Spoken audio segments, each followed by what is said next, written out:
En esta oportunidad nuestro invitado es el novelista y ensayista Miguel Gutiérrez, ¿no? Que en los últimos 50 años ha llegado a ser una figura literaria sobresaliente, ¿no? Desde El viejo saurio se retira. ¿De qué año es esto? Se escribió el 63, pero en realidad lo publiqué el 69. Ya, desde El viejo saurio se retira, ¿no? Hasta la fecha, ¿no? Ha publicado numerosas obras.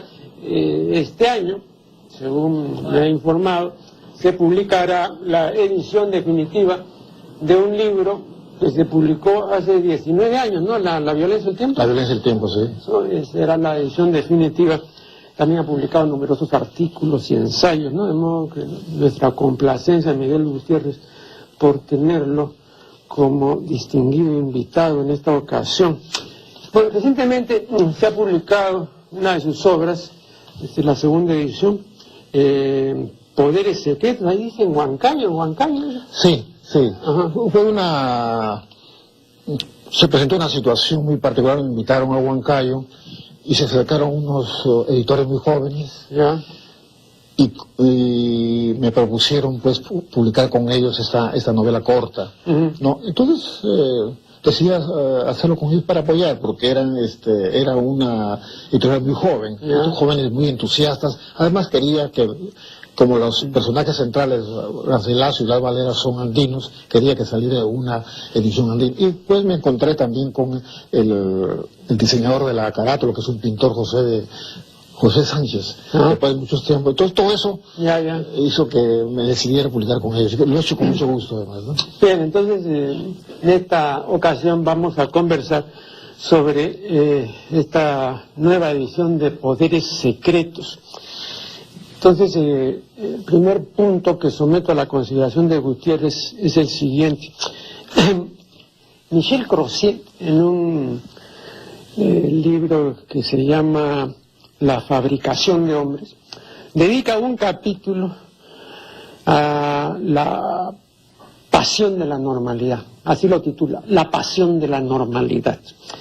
Bueno, y yo me he valido de esto sencillamente para decir que así como hay una pasión de la normalidad, hay también una pasión de la incabalidad, o del incompletamiento o incompletez, o como ahora se puede decir, porque ya lo admitió la Academia, de la incompletitud, ¿no? Entonces, cuando estudiamos ciertos hechos y personajes históricos, ¿no? Vamos comprobando, ¿no? Que se nos presentan alterados, deformados, desnaturalizados, incompletos. Entonces, frente a esto, deberemos pues oponer la pasión contraria y correctiva del completamiento, ¿no?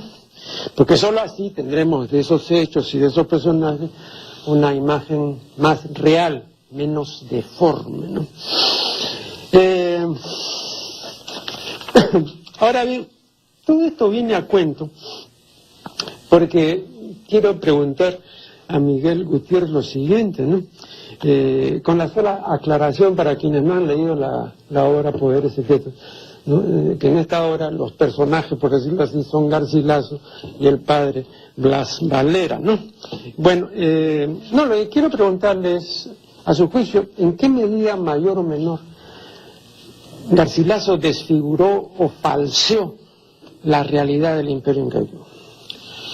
Bueno, hay, sobre todo los historiadores, que no los estudiosos de la literatura, han determinado pues que como historiador propiamente, como historiador, Garcilaso no es un escritor muy confiable. Hay mucho de fantasía, hay también, y que son las partes más hermosas de su prosa, hay muchas reminiscencias, hay leyendas, fábulas contadas maravillosamente por él, y que tal vez desde el punto de vista de la prosa es lo más hermoso de él, ¿no? Entonces, claro, uno de los problemas que hay con Garcilaso es este problema que sobre todo lo vieron los historiadores del siglo XIX, ¿no? Que no era un cronista confiable, era más bien un fabulador, había muchas fantasías pero a veces también las fantasías terminan por ser parte de la realidad, de una realidad, de un determinado país, ¿no? Bueno, entonces, eso por un lado. Pero hay otros que sostienen que Garcilaso no solamente es un gran escritor, es un gran literato, etcétera, etcétera, sino también es un historiador competente y riguroso. Bueno, creo que eso es una política. Yo más bien me inclino al primer planteamiento, que Garcilaso no es un historiador muy exacto, por diferentes razones, y en buena parte se conocen ya las fuentes, las principales fuentes del que se valió Garcilaso para la redacción del Comentarios 1 y Comentarios 2, ¿no? Son conocidos. Aunque solo vio la primera parte. Claro. Entonces, a esto añadido, pues, los testimonios de sus parientes, de sus tíos, y tú sabes que los tíos también son muy mentirosos, los tíos son a veces magníficos conversadores, pero también mienten o exageran. Pero fíjate, Miguel, además quisiera indicar lo siguiente, hay una cuestión puramente cronológica, y me refiero a esto. Garcilaso estuvo entre nosotros hasta los 21 años. Entonces en el 60 se fue, él había nacido en el 39, en el 60 se fue y no regresó jamás. Y tuvo que transcurrir prácticamente medio siglo, en 1609, medio siglo para la publicación de la primera parte, pero la segunda parte no la veo, la primera parte de los comentarios. Entonces, en medio siglo, que tuvo que acopiar información y estuvo pues en medio de toda una nostalgia, a veces muy acentuada, ¿no? Recrear, porque hay una memoria recreativa también, claro, ¿no? A mí me parece un lapso considerable. Te cuento lo siguiente, no sé si lo sabes, la crítica especializada ha determinado que la redacción de los evangelios, ¿no?, de los sinópticos, se hizo, por lo menos la de Marcos, que es la fuente más antigua, 50 años después de los acontecimientos. Claro. En 50 años pueden ocurrir cantidad impresionante de cosas, ¿no? A veces las deformaciones no son adrede, simplemente uno va recreando, ¿no? Yo le he oído, por ejemplo, 3 veces al doctor Sánchez describir físicamente a Vallejo. Pues el doctor Sánchez conoció a Vallejo, claro, lo trató. Claro. No, en las 3 veces él añadía o restaba algo. No es que mentía, claro, no. Pero la memoria es así, o sea, hay una memoria, digamos, a veces fabuladora también. Claro, a veces incluso Proust decía que memoria e imaginación eran lo mismo. ¿No? Entonces, está muy ligado, ¿no? Claro. Eso quería yo señalar, ¿no? ¿Tú no crees que este hecho de haber transcurrido como 50 años para la publicación de acontecimientos que ocurrieron, ni siquiera tampoco en la época exactamente de Garcilaso, sino antes, ¿no?, haya pues favorecido esta deformación? Por supuesto. Ahora, lo que tú dices, ¿no? Él vivió acá 20, 21 años nada más, y todos los conocimientos geográficos que están son tomados de otros, especialmente de Ciencia de León. Ahora él siempre dice, ¿no? Él dice, sí, claro. Algunas veces no lo dice, pero sí lo dice. Casi siempre, sí, digamos, sí. Menciona. Entonces, efectivamente, 50 años después, la nostalgia, incluso la memoria se va transformando, y ya no sabemos qué cosa es la realidad y qué ha añadido el afecto, ¿no? Y sin embargo, estas partes de remembranza, de evocación, de este mundo familiar, de ese mundo cotidiano, son las partes tal vez más cálidas de los comentarios reales. En cambio, hay partes, digamos, un poco tediosas, por ejemplo la enumeración de los incas. Son figuras acartonadas que se asemejan mucho al paradigma del príncipe cristiano de Rivadeneira, por ejemplo, ¿no? Entonces, esos momentos uno quisiera pasar por alto esto, ¿no? Pero de repente nos encontramos con un recuerdo, ¿no? Con la descripción, por ejemplo, de un fruto, de una palabra. Entonces ahí vemos al mejor Garcilaso. En la preparación de este programa estuve revisando, releyendo antiguas lecturas, y complacidamente, ¿no? Porque de tanto en tanto, por ejemplo, me gusta volver a Ribagüero, que curiosamente no ha envejecido, ¿eh? Se podrá decir lo que se quiera desde el punto de vista político y desde otro punto de vista, pero era una cultura sólida, una cultura, digamos, de época, ¿no? Es un poco así enciclopédica, pero me parece así, me agrada.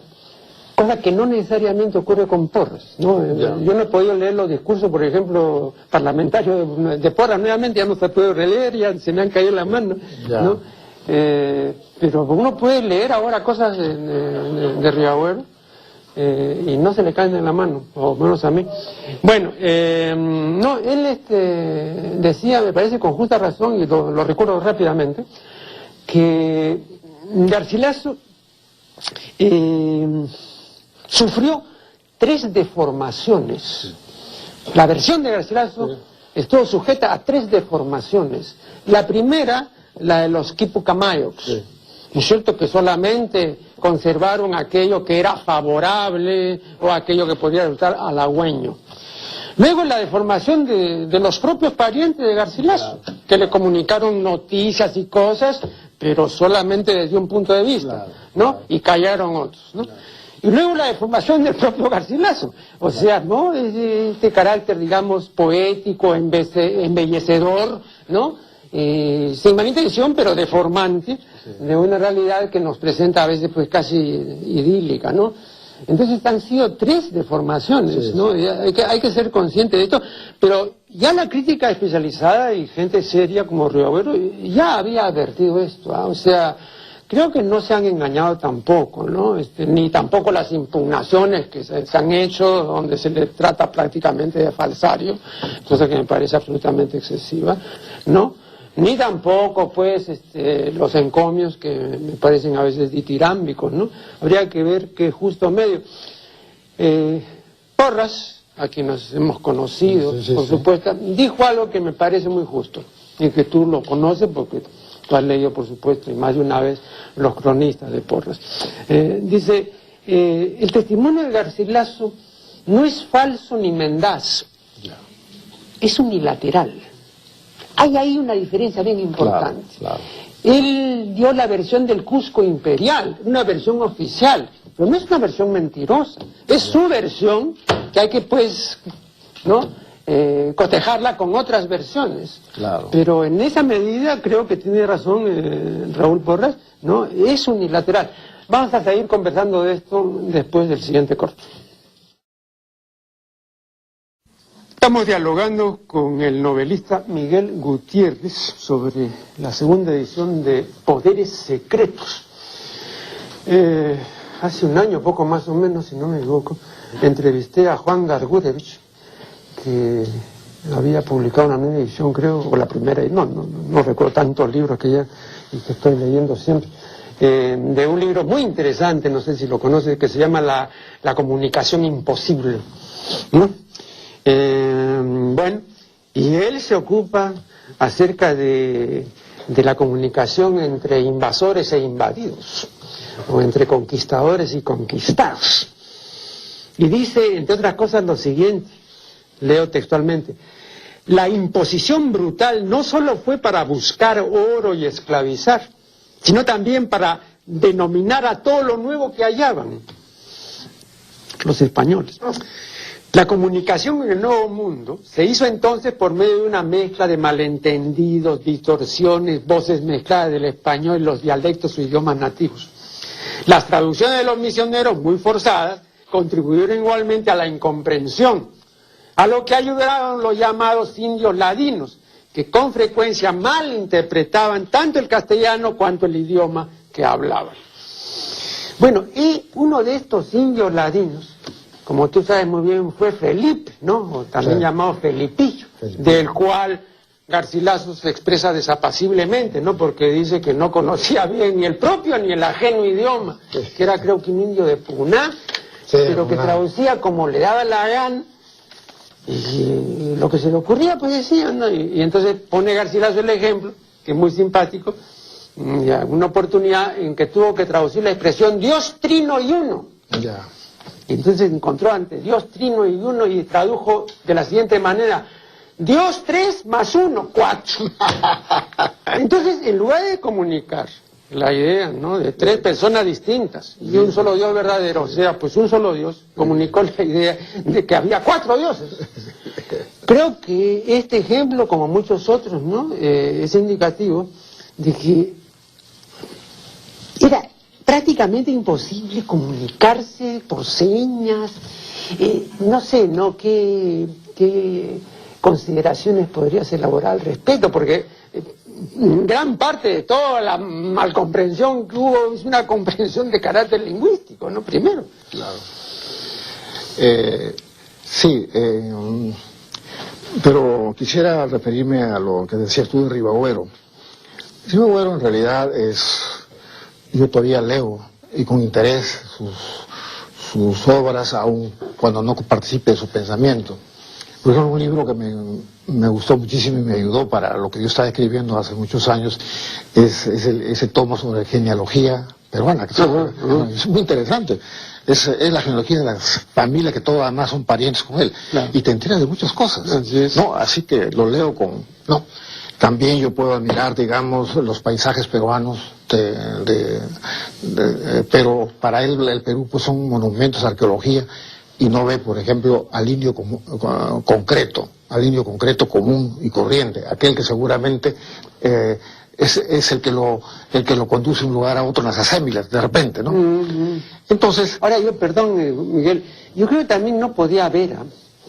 Por ejemplo, él se refiere, y estoy recordando ahora que menciona los paisajes peruanos, una de las cosas que a él no le gusta, de todos estos paisajes, es la calamina. Ya. ¿Tú recuerdas? Cuando él habla de todas las casas techadas con calamina, él habla la peste de la calamina, porque dice, ¿cómo se le está ocurrido poner la calamina?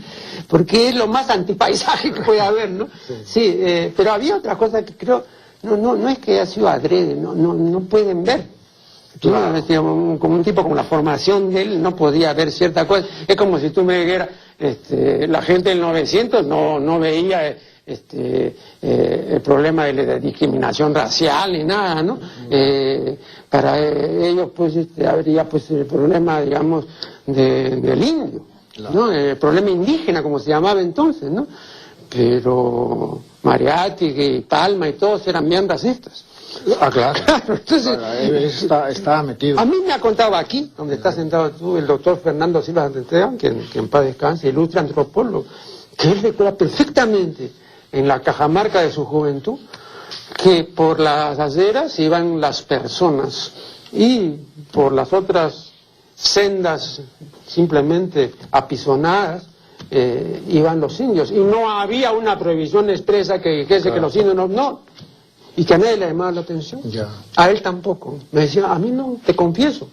Yo le digo, ¿y cuándo se comenzó a hablar en serio que hay pues el problema de la discriminación y de la exclusión y todo? Con toda sinceridad me dice, bien entrada la década de 1960, pero en mi tiempo, que estoy hablando de 1930, que los indios vayan por el camino apisonado y a 2 metros las personas, era lo más normal. Entonces, también una cuestión de historia, no veían, no sé si hay unas anteojeras importantes, ¿no? Sí, yo pienso que en el caso de Ribagüero Frente, él siente una atracción por la figura de Garcilaso, ¿no? Y yo creo que, como tú dices, no es que él quiera mentir, sino que para él Garcilaso encarnaba un símbolo que funcionaba muy dentro de Ribagüero, el del mestizo, el del mestizaje integral, eso, la idea que él tenía del Perú, ¿no? Entonces Garcilaso encarnaba eso, ¿no? Encarnaba eso, es decir, es el símbolo, el paradigma de la mesticidad, ¿cierto? Y tal vez ahí viene el problema. Y todos siguen más o menos la ruta de Ribagüero. Él es el que plantea en 1916 sobre todo con su famoso elogio a Garcilaso, las pautas con que se van a seguir escribiendo notabilísimos trabajos. Tú has mencionado antes a Durán, por ejemplo, que además escribía deliciosamente, o Porras, o Aurelio Miro Quesada. Son libros importantísimos que nos dicen aspectos, nos han ayudado a conocer más de Garcilaso, pero siempre parten de esta imagen, de este paradigma de el Garcilaso como símbolo de la peruanidad, ¿no? Ahora, para no ser... Pero perdón una cosa, ¿es cierto o no que él nunca se sintió español? Pero dicen que sí, más de una vez habla, ¿no? Por supuesto, si tú ves la Florida del Inca, él muchísimas veces se incluyen en nosotros, dice nosotros. Y otra cosa, en la Florida del Inca, él apoya, avala la conquista de esas tierras para habitarlas, ¿no? Para habitarlas. Entonces, y además recuerdo que él se considera capitán de su majestad. No es verdad que él nunca se percibió como español, también se percibió como español. También se percibió como español, ¿no? Vamos a hacer acá una nueva interrupción y ya regresaremos. Seguimos dialogando con Miguel Gutiérrez. Exactamente dónde nos quedamos, Miguel. Estamos viendo que a partir de Ribagüero ¿no? se comienza una serie de estudios muy importantes que nos han ayudado a comprender la obra de Garcilaso y un poco la personalidad de Garcilaso, pero decía yo que todas parten de un paradigma. Garcilaso como símbolo de la peruanidad, como símbolo del mestizo integral, de la armonía racial que ya reinaría, digamos, en el país. Entonces, es un poco la imagen que tiene lo que quisiera Ribagüero y los que siguen el camino de Ribagüero, ¿no? Ahora, no es que ellos quieran mentir, ese es su deseo. Cuando nosotros hablamos, por ejemplo, hay una derecha ilustrada que también quiere el bien común del Perú, ¿no? También ama a las personas, pero las ama de su propia perspectiva. Entonces yo creo que Ribagüero y otros que lo siguieron vieron en Garcilaso, a través de los textos de Garcilaso y a través de la personalidad de Garcilaso, una persona, una figura que pudiera encarnar ese ideal. A eso me refería. Hace 20 años exactamente, Carlos Milla Batres publicó un libro titulado ¿En qué momento se jodió el Perú? Participaron 13 intelectuales, ¿no?, de diferentes campos del saber. Recuerdo que Washington Delgado, a quien hemos conocido y que siempre recordaremos, Washington Delgado dijo que preguntar ¿cuándo se jodió el Perú? Es hacer una pregunta adecuada y pintoresca en una obra literaria, pero una pregunta impertinente si se trata de historia. No, esto, como tú sabes bien, fue una ocurrencia vargasiosiana que figura en conversación en la catedral, ¿no? Sí. Sin embargo, formular una pregunta así resulta inaceptable para el historiador, porque es una pregunta emotiva. Y en este caso el vehículo de la emoción es lo que llaman los latinos verbum sordidum, ¿no? Lo dicho a la criolla, es una lisura, de modo que la emoción es doble, ¿no? Yo recuerdo que el lingüista Benfield decía que uno profiere una lisura en dos únicas ocasiones, o cuando no puede hablar, o cuando no quiere. Porque un carajo bien puesto es más efectivo y dice más que varias razones y explicaciones, y eso es así. Sí. Entonces, todo lo interjectivo tiene, digamos, esa velocidad y contundencia, ¿no?, de la emoción que viaja muy rápido. Pero no se puede hacer pues historia con estas emociones, ¿no? Entonces, en materia de lenguaje, por eso, el novelista o el cuentista tiene una libertad que el historiador no tiene. Tampoco el historiador tiene la imaginación de un novelista o de un cuentista, ¿no? La historia de la llamada conquista o de la invasión es, como tú bien sabes, una historia manca, ¿no? Defectuosa, a la que le faltan partes necesarias, ¿no? Entonces, yo veo tu libro como una empresa de completamiento. Hablábamos justamente de las cosas que están por completar, ¿no? Entonces, es un buen intento de novelar, ¿no? La historia para que nos resulte más inteligible y amena, ¿no? Y más interesante. Entre otras cosas, por lo mismo que tú dices, ¿no? Por lo que llamas transgresión del orden empírico sin apelar a la intervención de lo sobrenatural. Muy bien, eso lo dices en la página 50. Y pones, entre otros ejemplos, el ejemplo de la conversión de Gregorio Samsa en insecto. Y eso está bien, pero hay algo que está mejor. Y es lo que ha imaginado Ricardo Virgües. Virgües dice que un día un insecto se despertó convertido en hombre y que a partir de ese momento su vida fue una espantosa pesadilla. Eso me parece más atractivo que la conversión que había imaginado Kafka, ¿no? O sea, lo que Kafka había imaginado es la insectización del hombre. Es más terrible la hominización del insecto, ¿no? Yeah. Y quizá hemos llegado a esos niveles ahora, en esta época llamada posmoderna, ¿no? Bien, pero dicho esto, lo que te quiero manifestar es cuáles son los límites y cuáles las posibles transgresiones que puede hacer en nombre de esta ampliación o este afán de completamiento un novelista en el terreno histórico. Yo parto de esta concepción que una de las fuentes que utiliza el novelista es la historia, una de las fuentes. Pero frente a la historia, el novelista es un historiador privilegiado, que dispone de una serie de libertades que de ninguna manera se puede tener el historiador, ¿no es cierto? Por ejemplo, el novelista puede entrar a la subjetividad de los personajes. Uh-huh. Veamos pues Yo el Supremo, por ejemplo, o Noticias del Imperio, uh-huh. No, o Memoria de Adriano. Eso no lo puede hacer el historiador. Quisiera hacerlo. Lo ha intentado, como digo ahí en el libro, por ejemplo, Flores Galindo, cuando analiza desde el punto de vista psicoanalítico el sueño de Gabriel Aguilar, creo, ¿no? Bien, pero en general es una barrera.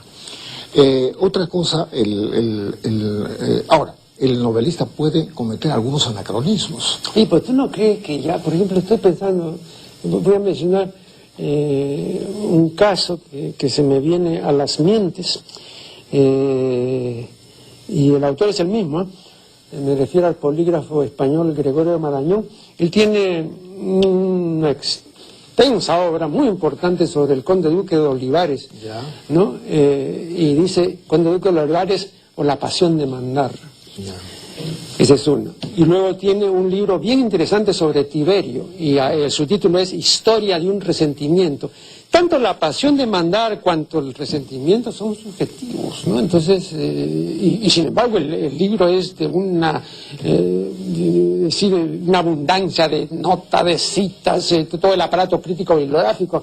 No es un ensayo así muy libre. No, basándose en claro, entonces una fundamentación. Han entrado también en ellas, los países, que es mucho más difícil, lógico, ¿no? Claro, ahora, claro, por supuesto, pero suponte en Noticias del Imperio, Carlota, la emperatriz Carlota, escuchamos la voz de Carlota desde la conciencia de una mujer enloquecida, de una loca. Claro. Eso no lo hace un historiador. Ahora, el novelista puede cometer algunos anacronismos, ¿no?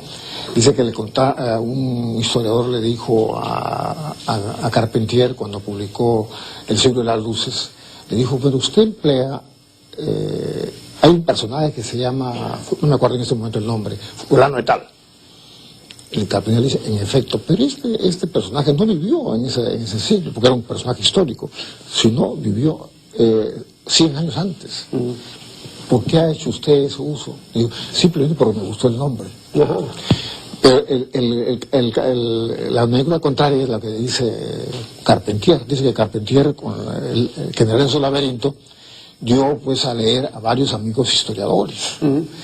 Entonces uno de esos amigos historiadores le hizo esta corrección. Le dijo, mira, hay una parte muy bonita en que Bolívar, ¿no? ¿Que en su laberinto? El general en su laberinto. ¿Pero ese de qué? ¿De Carpentier?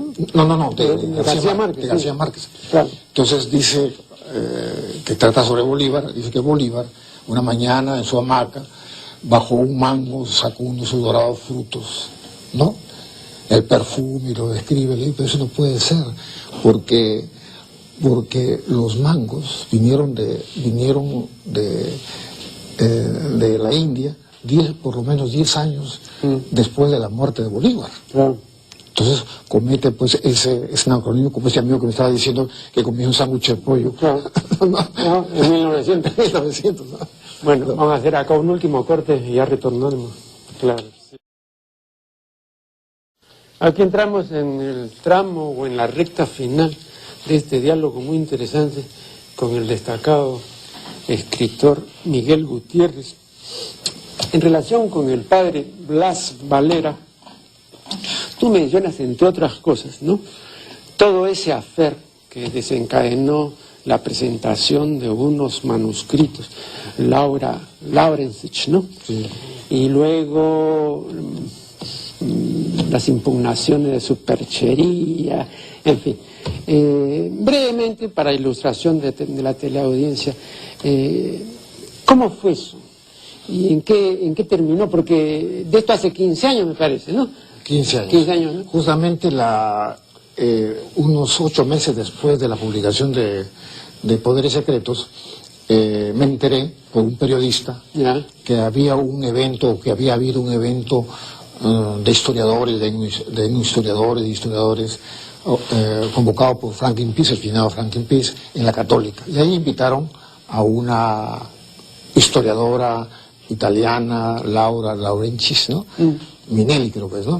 Bien, todo marchaba muy bien hasta que ella lanzó, expuso, dio a conocer, ¿no?, unos supuestos papeles de Blas Valera, que son el contenido de papeles que algunos historiadores consideran que es una superchería, un fraude, pero ahí he encontrado por lo menos a uno que me parece que me dice que por lo menos habría que ver el texto original, ¿no? Los textos originales supuestamente de Valera, porque lo que no...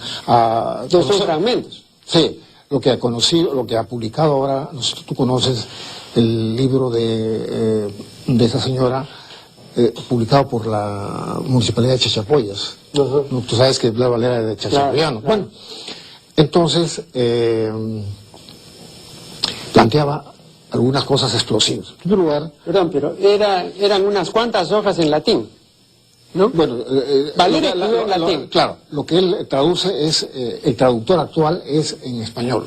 Ah, ya. Y ahí incluso nos entran algunas dudas, porque es un lenguaje demasiado moderno, ¿no? Pero la traducción. La traducción. Por eso la cuestión es ver los originales, ¿no? El texto original. Pero ahí tú mencionas los títulos en latín. Claro. Pero lo que ha publicado ella es la traducción, o las traducciones de Anel Oliva y de supuesto Anel Oliva. Porque hay un título ahí que ahí me hizo dudar a mí. Yo no he visto estos textos ni nada, ¿no?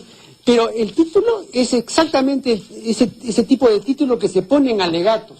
Ya. Donde dice exul immeritus Blas Valera populo suo. Si no está mal mi latín, quiere decir Blas Valera no es merecedor de un destierro de su pueblo, o sea, de ser desterrado de su pueblo. Eso es un alegato. Sí. Y ahí ya puede ser tendencioso. Sí. Digo, ¿no? Sí. Porque efectivamente pues lo mandaron a España, ¿no? Lo mandaron a España. Claro. Ahora, el texto contiene cosas explosivas en relación a Garcilaso, Ya. que lo acusa supuestamente Valera, porque habla en primera persona, este supuesto Valera, lo acusa no solamente de haber tomado cosas sin citarlo, sino sobre todo haber deformado su pensamiento, sus ideas pedagógicas, ¿no? De acuerdo a las conveniencias. Pero ahí creo que incurre en una tremenda contradicción, ¿no? Porque resulta que Garcilaso cita varias veces a Valera, como 40 veces, entonces es un poco raro que vaya a haber tomado de cosas de una persona a la que está citando paralelamente, ¿no? Entonces, ¿para qué? O no lo cita, pues lo cita todo, pues, ¿no? Claro. ¿No te parece contradictorio? Claro, pero lo que él dice que lo cita, pero atergiversado, de acuerdo a las conveniencias, sobre todo las ideas que él tenía sobre el buen gobierno de los indios, ¿no es cierto? Bien. Y la otra cosa explosiva tremenda es que el autor de Nueva Crónica y Buen Gobierno no sería Guamán Pomadilla, sino Blas Valera más 2 jesuitas más que trabajaron en conjunto. Bueno, esto me contaban a mí. Ahora, él era tan fluido en el quechua cuanto en... Claro. Ahora, entonces, yo naturalmente no soy, me falta competencia para dilucidar este tema. Es algo que tienen que dilucidar, digamos, los historiadores, los paleógrafos, los peritos, porque según lo que cuenta esta señora, ¿no?, en la introducción de este libro, ella, ante el marginamiento de que ha sido objeto, según ella, por supuesto, de los historiadores peruanos, que la gozó de falsaria, entonces ella ha entregado esos documentos a medievalistas europeos, que son muy rigurosos, y según lo que él dice, es la palabra de ella, por supuesto, que son documentos auténticos. Yo he conversado con 5 historiadores, 2 muy conocidos, creo que uno de ellos es el historiador más importante vivo actualmente, y de plano dice que es una superchería, un fraude. Otros guardan un poco de silencio, y un tercero me dice, no, fíjate, por lo menos yo creo que habría que hacer un estudio objetivo, pero a la luz de los documentos. Suponiendo que haya sido, o que sea una superchería, ¿por qué? O sea, exacto. ¿Qué sacaría ella? Claro, porque ella no es, por lo menos yo he leído la introducción, no es una mujer, digamos, no es una aventurera, es una historiadora.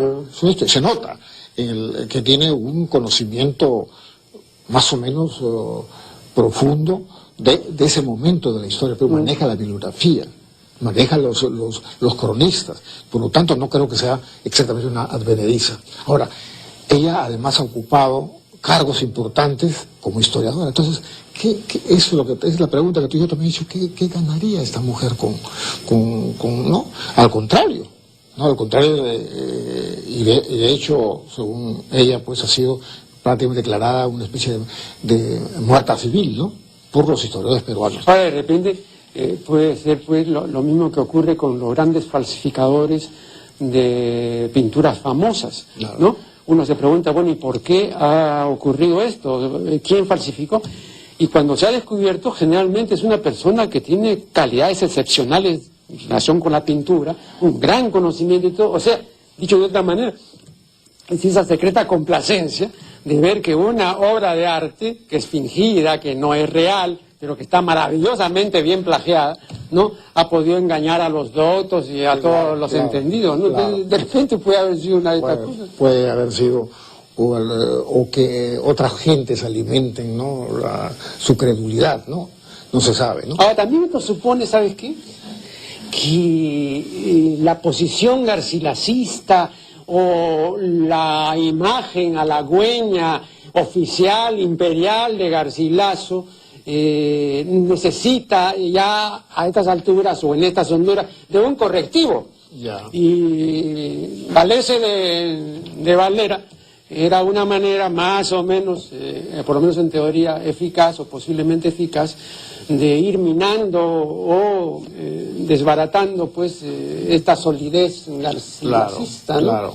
¿Tú no crees que de repente haya también algo de eso? Sí, ahora, en todo caso, el texto es interesante, aun cuando tengas tus dudas. Porque yo digo, puede ser, de repente es un fraude, una superchería, pero el planteamiento en sí es muy interesante, casi sería la novela o digamos las bases de una gran novela, ¿no? Que replantearía el estudio del siglo XVI. Ahora, ¿sabes qué también? Bueno, yo no he visto los documentos de nada, ni tampoco soy paleógrafo, ¿no? Pero estoy recordando lo siguiente brevemente. Por ejemplo, cuando Palma quiere imitar en alguna de sus tradiciones algún documento del siglo XVI, del siglo XVII, entonces lo redacta más o menos o bastante cercanamente a una posible redacción, ¿no? Quinientista o seiscientista, sí. Y no le sale. No le sale. No, es que no se puede, es bien difícil. Incluso, fíjate tú, una persona que escribió como Montalvo los capítulos que se le olvidaron a Cervantes, no siempre le sale. Claro. Y Montalvo era un gran prosista, claro, ¿no? Y un dominador del... Claro. Es bien difícil. Entonces, Valera murió, si no me equivoco, en 1590 y tantos, ¿no? Pero justamente estos documentos cambiarían también la biografía de Blas Valera. Según estos documentos, Valera habría muerto en 1618. Él habría venido, una cosa novelesca, habría venido clandestinamente al Perú, puesto que los jesuitas, ¿no? Que él era jesuita, tú sabes, ¿no? Lo declararon prácticamente como hombre muerto. Entonces él llega al Perú clandestinamente y durante 20 años se dedica a recorrer y hacer doctrina entre los indios, con un único objeto de escribir la nueva crónica con un gobierno, que es una carta o un informe al rey sobre la situación de los indios y sobre todo el mejor gobierno de los indios, ¿no? Entonces, después de... Oye, pero ¿tú no crees que con la antigua versión es mucho más comprensible, digamos, la fragmentación y el hecho de haberse dispersado la obra de Valera con el saqueo de Cádiz? Ahí hay una correspondencia, pero tú lo llevas ya al otro siglo, 20 años, ya parece más flojo el asunto. Claro, en todo caso, replanteo una serie de cosas que solamente creo los peritos pueden, no. Pero sí lo que creo es que simplemente no se le puede ignorar. Ah, claro. Se debe exigirle en todo caso que edite los manuscritos y que los peritos se pronuncien frente a ella. Me decía, por ejemplo, un historiador, mejor no digo su nombre, de nuestra generación más o menos, él decía, mira, yo soy guampomista. Cuando esta doctora me envió unas cartas haciéndome unas consultas y adelantando algunas de las tesis sobre Guzmán Poma, que no sería el autor, dice, yo ni siquiera respondí porque sufrí un rechazo natural. Pero después de leer esos textos me dice que por lo menos habría que reconsiderar. Y otra cosa me dijo, lo que sí te digo, algo que yo lo había ocultado, siempre cuando leí Nueva Crónica y Buen Gobierno, me pareció que había demasiado conocimiento del mundo andino, incluso vinculado al mundo europeo, para que un indio común y corriente pudiera tener acceso. Solamente tenía acceso en ese momento los clérigos, los curas, y sobre todo las órdenes religiosas. Entonces, dice, eso me ha hecho recordar mi lectura. Claro, pero tú sabes que plantear esto pues es traerse abajo cuantos estudios ¿no? Así es.